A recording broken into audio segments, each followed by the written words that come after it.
2014, Australia will head to Russia to compete at the Winter Olympics, but new anti-gay laws in the country have sparked calls across the world to boycott the whole thing. There's just something special and exciting about these 2 weeks where the world comes together, and it is about friendship and it is about peace. Blake Skjellerup is about to step onto the biggest stage in sport to represent New Zealand at the Winter Olympics.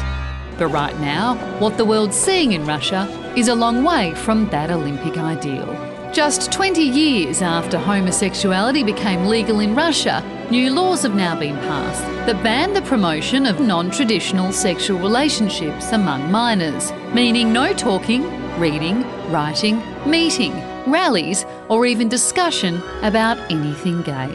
Penalties include fines or jail, and there's evidence that the rate of violence against the lesbian, gay, bi and transgender community is increasing.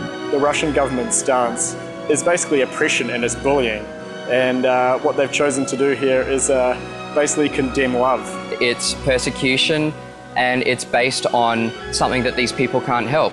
Inside Russia, 88% of people reportedly support the ban, but around the world, some powerful voices are joining a growing chorus against it. Nobody's more offended than me by some of the anti-gay and lesbian legislation that you've been seeing in Russia. Gay bars across the globe are refusing to sell Russian vodka in protest. And British actor Stephen Fry has called for a boycott of the Games. What they've done is they've unleashed the thugs who have done unspeakable things to teenagers, have lured them, beaten them, humiliated them, tortured them. The International Olympic Committee is under pressure. First, they assured athletes the laws wouldn't apply to them, but Russian authorities have since said they will. Now the IOC has asked Russia for a written guarantee that they won't. But gay athletes like Matthew and Blake say boycotts or moving the Games are not the answer. It would punish the athletes more than Vladimir Putin and the lawmakers themselves. When I was growing up, it was very hard to identify or have a role model in sport, especially within the Olympics.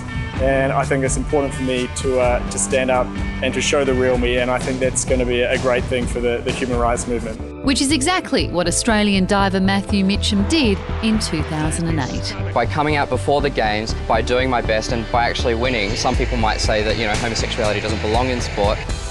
I just contradicted that.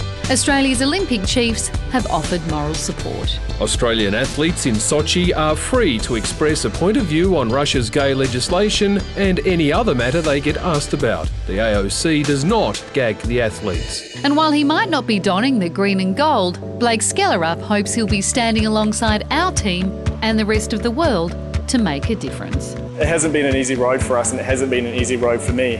And I just want to do my part, be myself, and hopefully in that, I guess I can open some minds and get some change through this. It's very complicated when sport and politics mix. For a lot of people, for a lot of the general public, they didn't really know much about apartheid until we stopped playing them at cricket. So sport and politics have always been involved. I think the message is out there though, and I love the gay athletes want to get over there and do their thing and show the locals, they're proud. I reckon Vladimir Putin protests a little bit too much. A little bit? If you want to show your support for gay athletes heading to Russia, check out the Athlete Ally page. All the details are on our website. We'll be back very soon.